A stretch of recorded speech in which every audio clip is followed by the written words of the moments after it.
look at those colours, aren't they beautiful? So this is one of my special custom blends. I've had this one made up exclusively for you, and it's got my favourite varieties of the Zinnia Queen series all in the same packet, so that you don't have to buy more than one for your smaller gardens. So another thing that is looking absolutely superb in September is the Zinnias. Aren't they just magnificent? All the queens. Good morning. So today we are going to sow our zinnias. Now zinnias resent cold, wet conditions. They like a nice warm germination period, and they won't tolerate any frost. The best way to germinate them is either on a heat mat or on a warm windowsill in the home. And then after germination, you need to bring them out to as much light as possible. They are light sensitive, so if you're sowing them quite late, it would be beneficial for you to take them back indoors of a night time. Now it is a bit of a hassle and you don't have to, but if you do, if you shorten their days artificially by bringing them indoors before the sun's gone down, it'll actually encourage them to flower earlier. It's because of where they're from. They're from Mexico, and their days are shorter than the days that we have here. If you've grown dahlias, you'll know the same is true of those. They start to really kick in and flower once the days start shortening. At the moment, our day length is already longer than the longest day length in Mexico.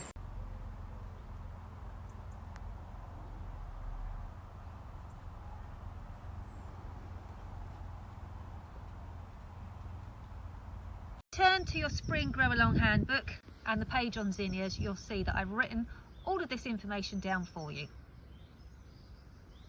Now before we start sowing the zinnias, you're probably wondering about the China asters, because the two seem to go together, don't they? But they're from a completely different place in the world. They're from northern China. So sowing them and growing them while the days are very long is actually beneficial to the plant. They put on good vegetative growth, so that when the days do start shortening later on in the season and they bloom, you've got big, robust plants. So you don't want to treat them the same. That's why we're not sowing them at the same time. We've got some lovely collections of asters for you this year. This is the rainbow mix.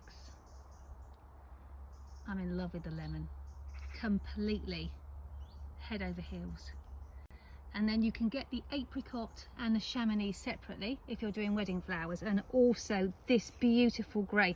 It's a different variety entirely from the rest of the asters, so we can't put it in the mix, but you can buy a whole packet of these seeds. Slightly shorter, so you would want to put it at the front of your bed. It would come up about this height in comparison, so you're just going to want to put it at the very front. But then why wouldn't you?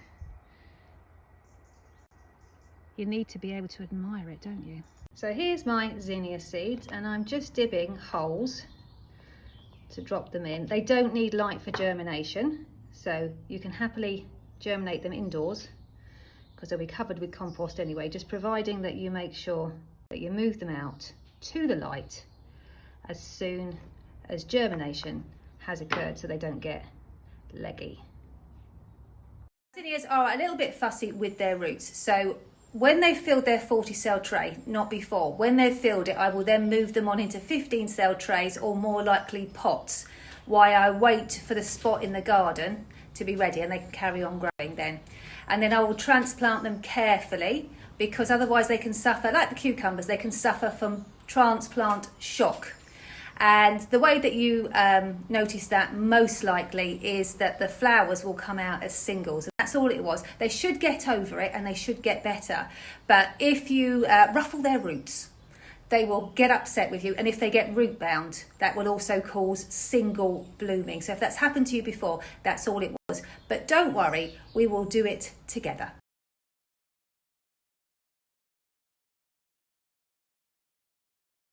Zinnias into the house, and they've got a propagator lid over the top and a heat mat underneath, because that will really speed up your germination. As soon as the seeds have germinated, I will then need to lower the temperature, and just removing them from the heat mat in the kitchen and bringing them out to the greenhouse should be enough. Just bear in mind, we are not out of the woods yet as far as frost is concerned. So if we do get a cold snap, you will need to bring them indoors.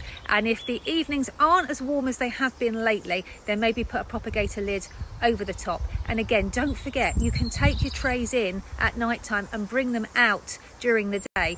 It will do them no harm whatsoever. And if you're seeing this video a bit late, it'll probably do them the power of good. Let's see how we're getting on. Look at that. So just 48 hours later, because the germination temperature was just right, the seeds have sprung into life. So what I'm going to do is I'm going to take them down to the greenhouse for the day. The lid on just while you make the journey to the greenhouse, because you don't want to expose them to a stiff breeze. Now they're safely in the greenhouse and they're not exposed to any wind, the lid can come back off and then they can bask all day, and hopefully their cotyledons will open.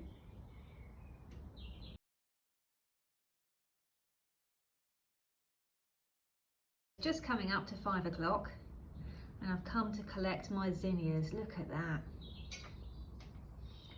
Opening up in the light.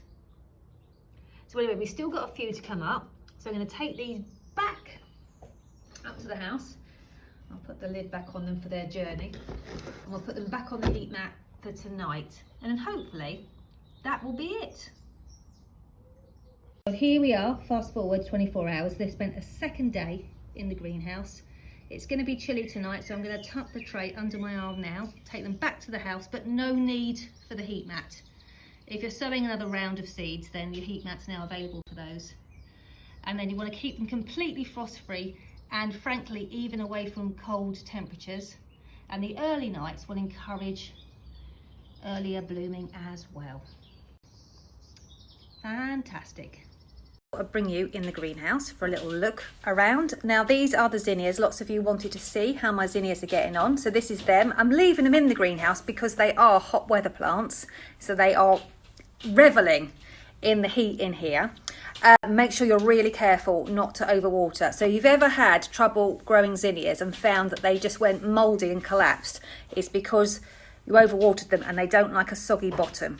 Now if you're looking for a job this lunchtime, you can start bumping up your China Asters. I've made a start on mine already. 2 reasons. Number one, of course, they need the extra room. But number two, it makes them less vulnerable to dehydration if they've got a bigger cell, because they've got more compost and more water retaining capacity. Now you're probably thinking, well, can I not just plant them straight out in the field? These are our zinnias, which I'm also going to bump up.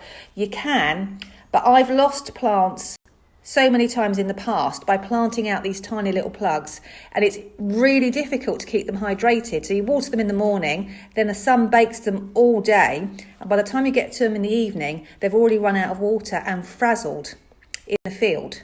So my advice is to bump them up and then we'll plant out the bigger plugs. Now these are looking very good. So these are the Asters and the Zinnias, and they don't like a soggy bottom, so make sure that you don't water them as much as everything else, because they will rot off. Basil's the same, it will rot off if they are left to be too wet. Now zinnias, we do pinch, so let's do it together. Are you ready? There we go. There we go. And you might see on some of your stems that you've got little side shoots emerging, and you're probably wondering if you still need to pinch. You do, because of apical dominance, so they're going to remain underdeveloped all the time the tip is there. Once you remove the tip, the side shoots are able to wake up, and then you'll get branching and lots of stems. Here we go. The stalks have all gone.